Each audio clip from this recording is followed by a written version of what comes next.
And yeah, just before that, I was working in at Subway. That was my first job here, and we were just instructed to wear normal PPE. You know, the cap, the hat. I mean, the I don't know, just our uniform that we had, gloves and all. So anyways, I was making sandwich and I had a Russian co-worker with me, and she had been working there for almost 9 years. And there comes two guys, white man, and they order sandwich. So one of them asked me to make his sandwich. And when I made it, as soon as he ate, he started like throwing up, or he just started, not really throwing up, sorry. He started acting as if he was choked, and as if it was turning red or something. And he went to the bathroom, and he sat on the top of the toilet seat in like a squatting position, and he was just like holding his neck as if he was getting choked or something like. But before he went to the bathroom, he's like, call 911, call 911. And I was shaking because in my life, I have never had any contact with cops or ambulance or any of that. I've never called anybody ever in India. I had nothing to do with them. So here I call 911. They come, paramedics came, and they didn't talk to me at all. But they just treated that guy, and he actually told them that, oh, she made sandwich. I'm like, yeah, but I had all my gloves on and my hat on, everything. So I'm like, why is this person kind of pointing out at me, you know? If you have allergy, then you shouldn't have taken any such ingredients to begin with.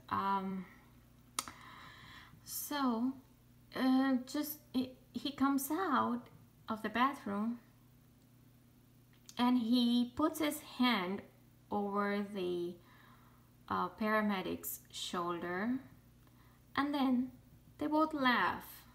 That guy was laughing as he was walking out. It's like, oh, I just called you because I wanted a direction. This is the that's the excuse he gives. Think about it. He never had a choking thing or allergy thing. He points me as if I was the culprit.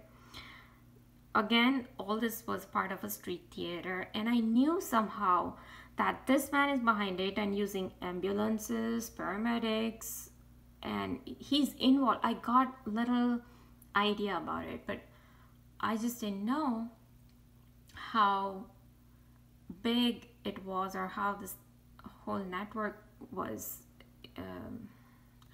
I mean, there were so many people back in Vidyanagar that could have told me. My own roommate, Drashti Bhatt, could have warned me.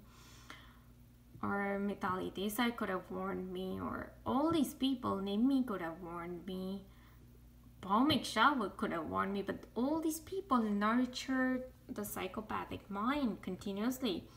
And right when I said no to this man, like in 2005, I believe that was the time when Avadha Shah, my cousin, who was so nice to me, like we used to talk,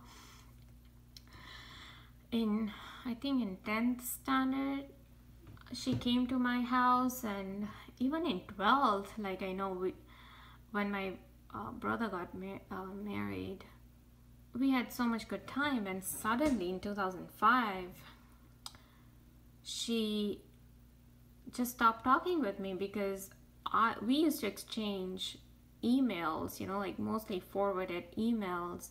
And I remember my last email to her was wishing her on her birthday, and she saw my greeting card, but she never replied.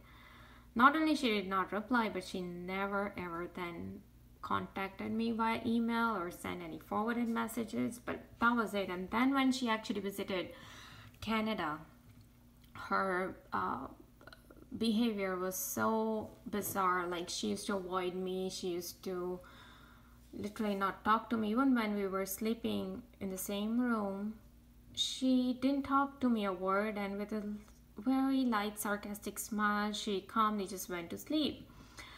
And I didn't even know that she was to visit US. And when she was visiting, that time, like on the phone, like when she was talking to her fiance or her boyfriend, sorry, back then, that I figured out that her boyfriend Vishal is in Texas. I had no clue, and she didn't tell him. She never visited our house, or it was just bizarre. Her behavior was off, and to me, she's an equal human trafficker as this person is. These people will one day realize that this man, as much as he wanted to punish me, as like, you should be alone if you leave me, and non-stop sabotage someone's life to alter their behavior. To me, these people are pimps, human trafficker, and terrorists, because I can't believe what Myron May went through, or Aaron Alexis went through. They were complaining about the gang stalking and the torture and the humiliation, and this is what this man has given. And I saw a couple of videos on YouTube that how this lady was talking about her ex, like all these things started when she left her ex. So